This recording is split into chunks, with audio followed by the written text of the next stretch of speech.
इस बात को समझने के लिए आइए हम मनुष्यों की रचना पर थोड़ा सा ध्यान दें। परमेश्वर ने मनुष्य को 3 हिस्सों में बनाया: शरीर, प्राण और आत्मा। हमारे हर हिस्से का अलग काम है। जैसे शरीर इस संसार में रहते समय इस संसार के साथ संपर्क बनाने के लिए है। इसमें 5 इंद्रियां हैं। पहला, आँख, देखने की शक्ति। दूसरा, कान, सुनने की शक्ति। तीसरा, नाक, सूंघने की शक्ति। चौथा, जीभ, चखने की शक्ति। पांचवा, त्वचा, स्पर्श करने की शक्ति।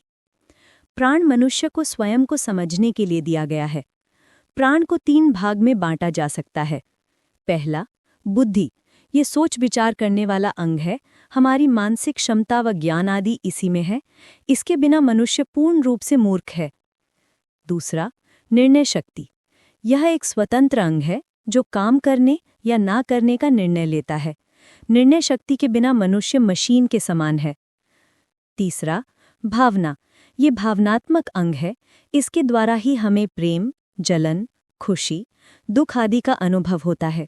इस अंग के बिना मनुष्य निर्जीव वस्तु के समान है।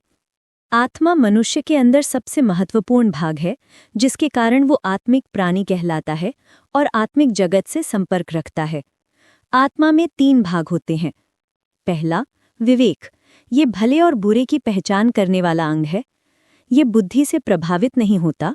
ये हर बात का न्याय करता है कि सही क्या है और गलत क्या है।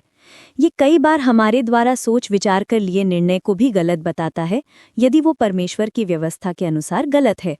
विवेक स्वतंत्र व निष्पक्ष निर्णय करता है। ये बाहरी परिस्थितियों से प्रभावित नहीं होता। कोई भी गलती करने पर यह हमें दोषी ठहराता है।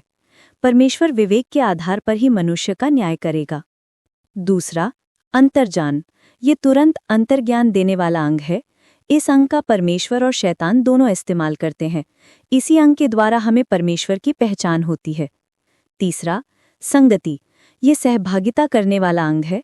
इसके द्वारा हम परमेश्वर के साथ संगति रख सकते हैं और शैतान के साथ भी।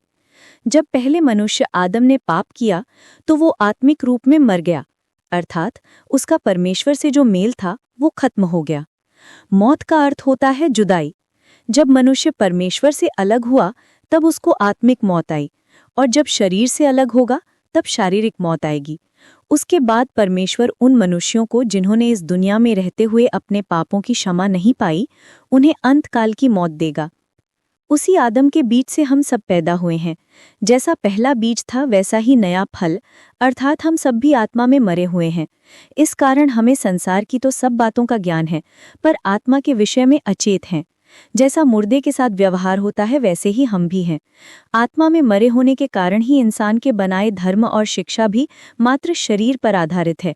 यह नहीं देखना, यह नहीं सुनना, यह नहीं खाना, यह नहीं पहनना, ज्यादा से ज्यादा प्राण तक उसकी सोच पहुंचती है, पर आत्मा के विषय में वो कुछ नहीं सोचते।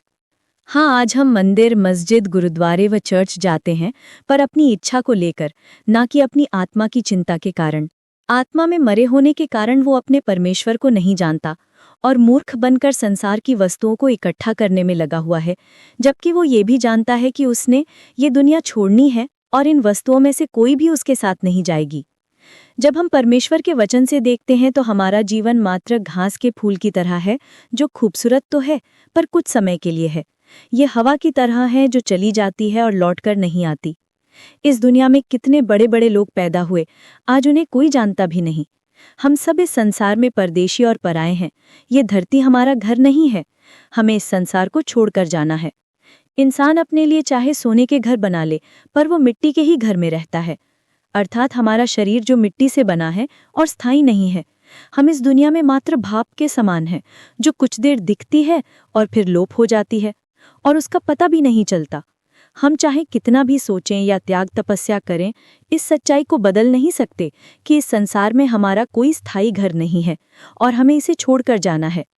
इस कारण इंसान परेशान है कि उसका होगा क्या, वो कहाँ जाएगा। वो जानता है जो भी काम उसने किए हैं उनके कारण वो सजा का भागी है। उसका विवेक भी उसे दोष देता है। इस कारण वो धर्म के कामों के द्वारा अपने पापों को ढांपने की कोशिश करता है, पर नाकाम है। नहीं तो उसका विवेक उसे दोषी ना ठहराता और उसे हमेशा मौत का डर नहीं रहता। पर उसे डर आता है क्योंकि वो जानता है एक दिन उसे मौत आएगी और उसका न्याय होगा। सच में, परमेश्वर ने एक दिन ठहराया है जिसमें वो सब लोगों का न्याय उनके कामों के अनुसार करेगा, और पहले मनुष्य से लेकर आखिर तक सब उसके न्याय सिंहासन के सामने खड़े होंगे।